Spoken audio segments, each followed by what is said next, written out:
जय माता दी, जय माँ दुर्गा, जय माँ कामाख्या।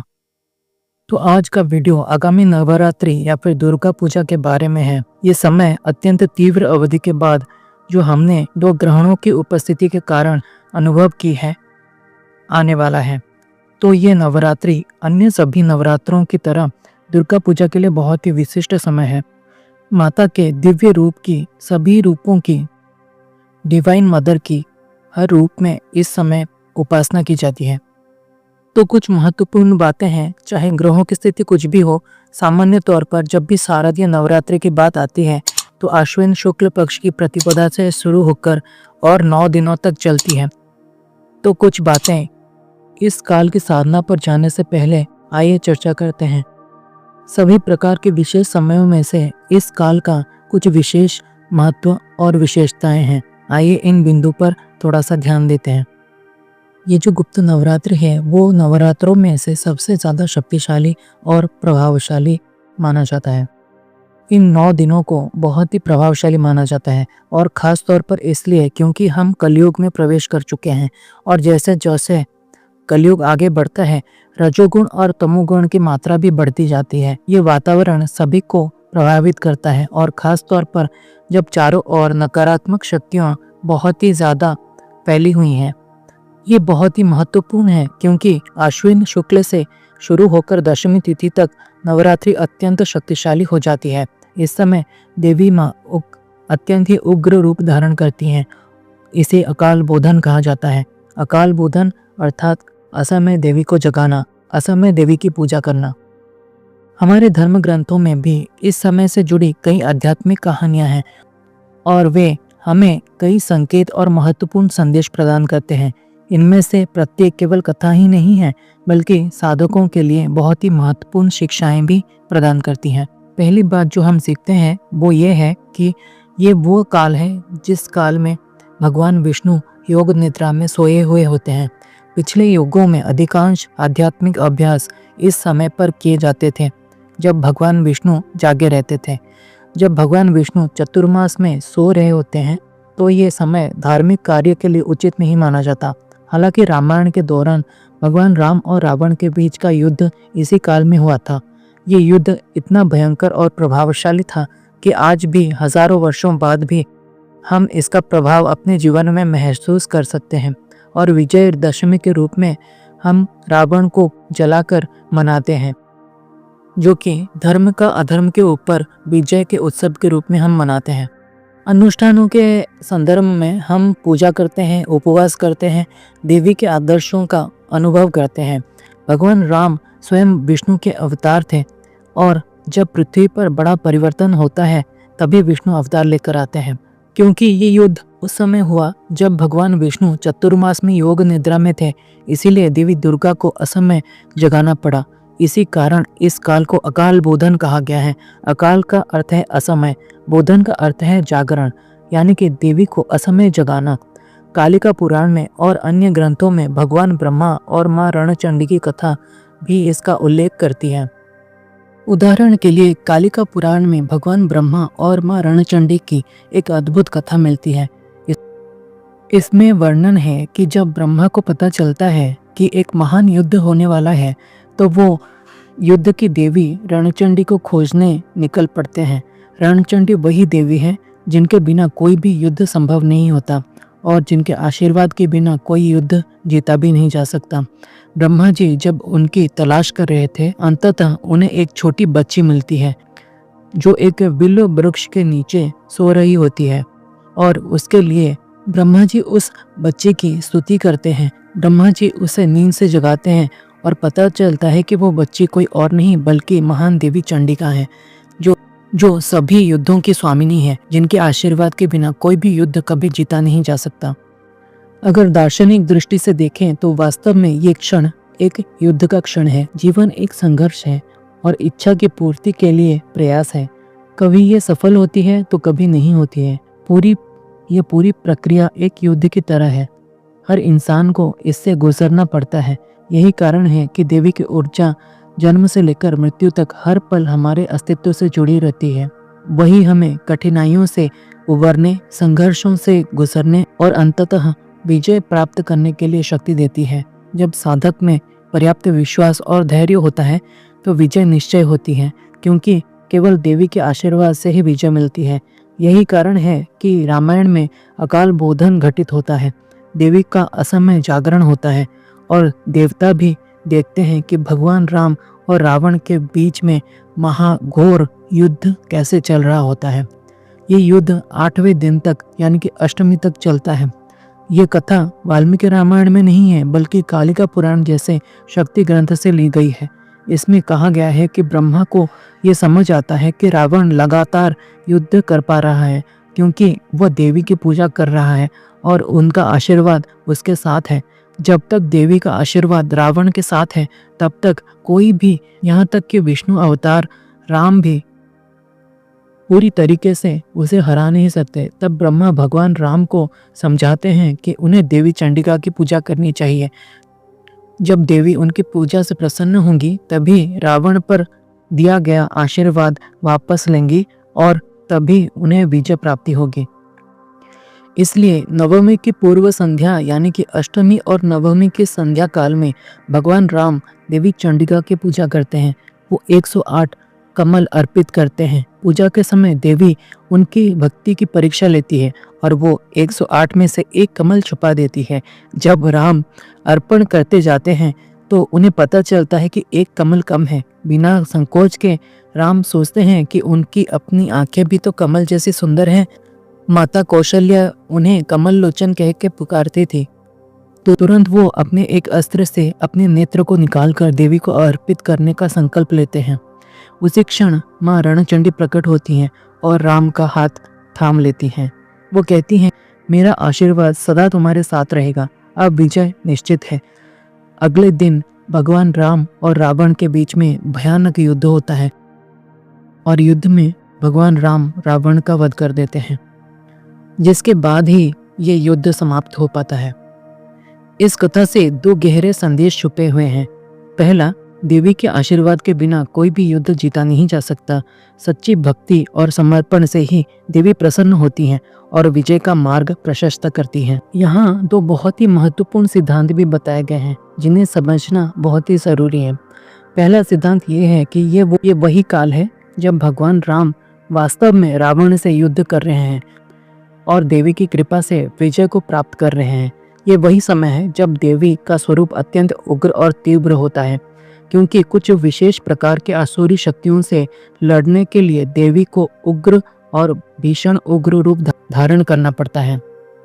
दूसरा सिद्धांत यह है कि पूरी प्रक्रिया का अंत धर्म के विजय के साथ होता है। इसीलिए अगर इस काल का उचित रूप से उपयोग करें तो हमें भी उस ऊर्जा से आशीर्वाद प्राप्त होता है जो राम द्वारा रावण वध से उत्पन्न हुई थी। आज भी हम साधक के रूप में यदि खुले मन से उपासना करें तो उस ऊर्जा का प्रभाव हमारे जीवन में अनुभव किया जा सकता है। इसके बाद पूजा के कुछ विशेष विधियां बताई गई हैं, जैसे कि दुर्गा पूजा 3 कल्पों में होता है, उत्तम कल्प, मध्यम कल्प और अधम कल्प। इसी के अंतर्गत अलग अलग प्रकार की पूजाएं की जाती हैं, जैसे कि कात्यायनी कल्प पहले 4 दिन का, बदली कल्प 9 दिन और उदानंद कल्प 16 दिन का। ये सब शास्त्रीय और तकनीकी पहलू हैं, लेकिन एक साधक के दृष्टिकोण से सबसे महत्वपूर्ण बात भक्ति और समर्पण है। देवी ने यह दर्शाया है कि भले ही रावण ने लंबे समय तक पूजा की और आशीर्वाद पाया, परंतु भगवान राम की वो निस्वार्थ भक्ति और आत्मसमर्पण ही उन्हें विजय दिला सका। राम ने अपनी आंखें कमल समान मानकर उन्हें अर्पित करने का जो संकल्प लिया, यद्यपि ये वास्तविक घटना नहीं थी बल्कि एक लीला थी, एक दिव्य नाटक था। इसका उद्देश्य ये दिखाना था कि सच्ची भक्ति में कोई लेन देन नहीं होता, मैं इतना करूं तो मुझे इतना फल मिले। ये मानसिकता ऊंची साधना में बाधक है। देवी उपासना का परम रहस्य यही है कि साधक बिना गणना, बिना स्वार्थ और संपूर्ण समर्पण से साधना करे। ये उसे सफलता दिलाती है। इसके साथ ही इस काल में संधि काल का विशेष महत्व है। अष्टमी और नवमी के बीच का यह 48 मिनट का समय अत्यंत पवित्र माना गया है। इसी संधि काल में भगवान राम ने देवी चंडिका को 108 कमल अर्पित किए थे। मान्यता है कि इस समय यदि कोई साधक देवी को 108 कमल या फिर 108 दिया अर्पित करता है तो देवी न केवल उसे बल्कि उसके पूरे कुल को आशीर्वाद और सुरक्षा प्रदान करती है। यही कारण है कि आज भी अनेक स्थानों पर इस अनुष्ठान का पालन किया जाता है। अब इस काल में लोग विशेष रूप से घट स्थापना करते हैं। जिन्होंने भी घट स्थापना नहीं की उनके लिए यह आरंभ करने का अच्छा समय है। कलश में जल, नारियल, आम का पत्ता, सुपारी, वस्त्र, पुष्प इत्यादि चढ़ाया जाता है। प्रतिदिन पुष्प, धूप, दीप, नैवेद्य आदि अर्पित करके छोटी सी पूजा की जाती है। ये साधना साधक को देवी की ऊर्जा से जोड़ती है और उसकी उपासना को व्यवस्थित व प्रभावी बनाती है। यदि पहले से ही घट स्थापना की परंपरा है तो उसे जारी रखें, लेकिन नए साधक जो हैं उनके लिए ये सरल विधि पर्याप्त है उन्हें अच्छे परिणाम दिलाने के लिए। एक बार जब आप घट स्थापना कर लें तो उसके बाद प्रतिदिन पूजा और साधना आरंभ करें। उसका आपके चित्त पर अत्यंत ही गहरा प्रभाव पड़ता है। साधना घट स्थापना के बिना अधूरी मानी जाती है। अंततः कलश आपके ही मस्तिष्क, आपके ही चेतना का प्रतीक होता है। इसीलिए जब कलश स्थापित होता है तो 9 या फिर 10 दिनों तक साधना की अवधि में यह स्थिर रहना चाहिए। कहीं पर हिलना डुलना या फिर एक जगह से उठाकर दूसरी जगह रखना ऐसा नहीं होना चाहिए। कलश ऊर्जा को संचित करता है और जब आप उसके सामने बैठते हैं तो ध्यान में गहराई तक उतरने में सहायता करता है। साधना भी अधिक प्रभावशाली और समृद्ध हो जाता है। वास्तव में यह कलश आपके ही स्वरूप का प्रतिनिधित्व करता है। इस प्रकार जब भी आप मंत्रोच्चारण करते हैं तो आप अपनी चेतना में थोड़ा थोड़ा शुद्धि और शक्ति संचरित करते हैं। ये चेतना को अधिक निर्मल और संतुलित बनाता है। कुछ ऐसी साधनाएं हैं जो हर नवरात्रों में आपको करनी ही चाहिए।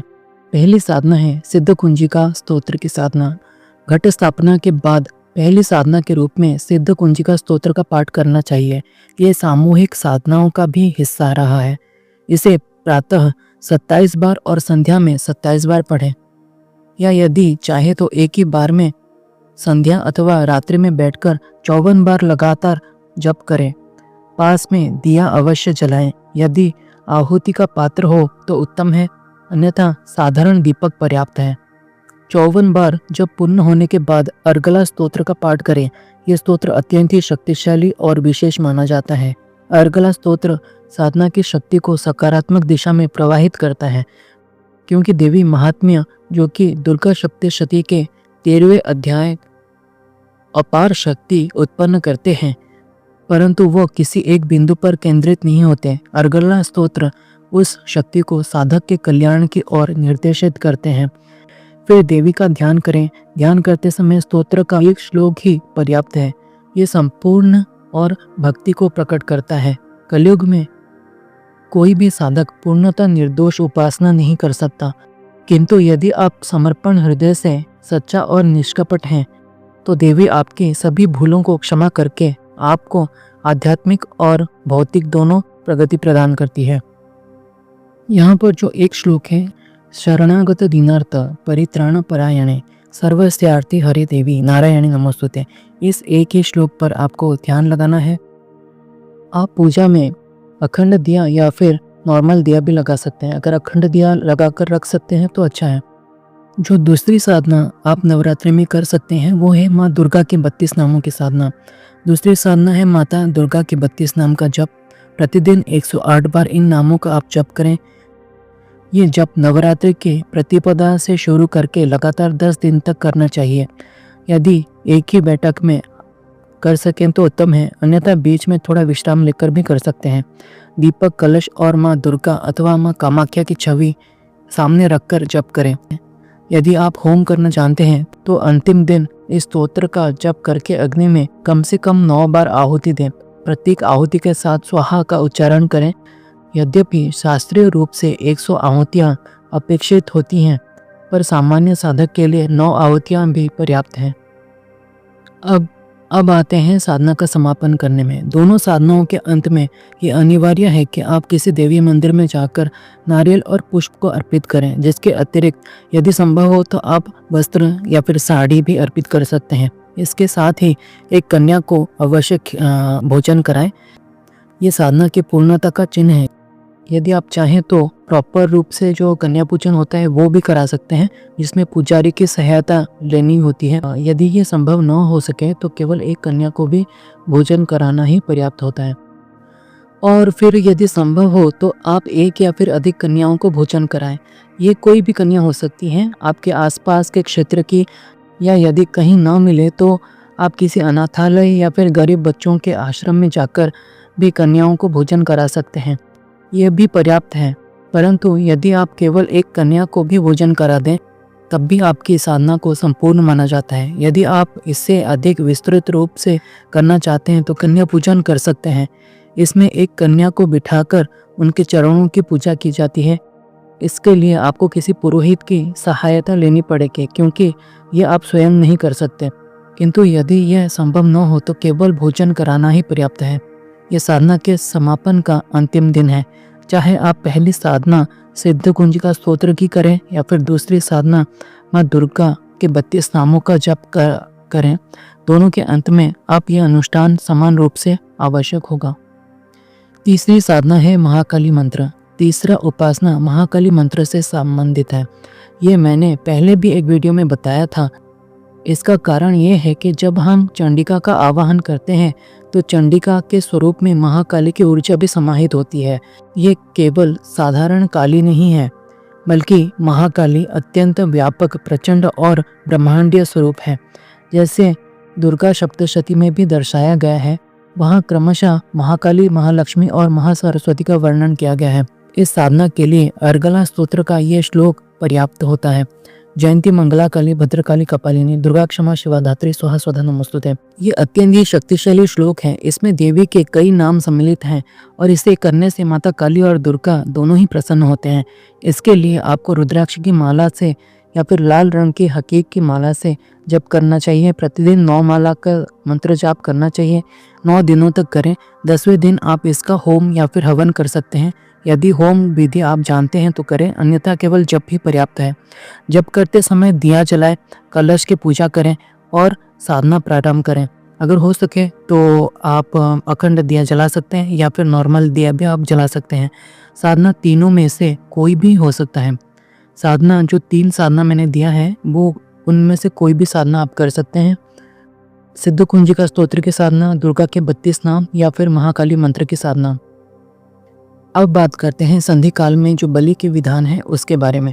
अष्टमी और नवमी के संधि काल यानी कि 48 मिनट, अष्टमी के अंतिम 24 मिनट और नवमी के प्रारंभिक 24 मिनट में विशेष अनुष्ठान होता है। ये समय पंचांग पर निर्भर करेगा, किंतु परंपरा से ये अत्यंत शक्तिशाली माना गया है। इस समय बलि दी जाती है। आप घर पर साधना कर रहे हैं तो सात्विक बलि दें। उदाहरण के लिए एक फल जैसा केला लेकर उसे नए चाकू से 2 भाग में काटें या फिर एक नींबू लेकर उसे 2 टुकड़ों में काटें। यदि आप नींबू से बलि देते हैं तो उसके टुकड़ों को दीपक में परिवर्तित कर सकते हैं। अंदर का भाग निकालकर उसमें घी या फिर तेल डालें, बत्ती रखें और जलाएं। ये प्रतीकात्मक बलि होती है जो नकारात्मकता का त्याग को दर्शाती है। संधि काल में यदि आप 108 कमल या फिर 108 दिया भी अर्पित कर सकें तो ये अत्यंत शक्तिशाली साधना माना जाता है। किंतु यदि ये संभव न हो तो केवल एक फल या फिर एक नींबू की बलि भी पर्याप्त है। अब मैं कोई भी साधना हो उसका संपूर्ण क्रम जो तीनों साधना है उसके बारे में बता रहा हूँ फिर से, सो दैट हम थोड़ा उसके ऊपर डिस्कस कर लें। पहले तो है घट स्थापना, दूसरा है घट की प्रतिदिन पूजा करना। 3 साधनों में से कोई भी एक साधना चुनें और उसे 9 दिन तक आपको पालन करना है। और संधि काल में बलि की जो प्रावधान है उसको पूर्ण करें। अंतिम दिन अगर आपको होम के बारे में पता है, हवन के बारे में पता है तो आप होम कर सकते हैं, अन्यथा सिर्फ जप करें। साधना पूर्ण होने के बाद किसी देवी मंदिर में जाएं, नारियल और पुष्प अर्पित करें। यदि चाहे तो साड़ी या फिर वस्त्र अर्पित कर सकते हैं। अंत में कम से कम एक कन्या का भोजन कराएं। ये साधना की पूर्णता का संकेत है। इस प्रकार आपकी पूरी नवरात्रि साधना संपन्न हो जाती है। इसके बाद आप देवी से प्रार्थना करें कि आपको और आपके परिवार को, धर्म और संपूर्ण समाज को शक्ति, संरक्षण और ऊर्जा प्रदान करें।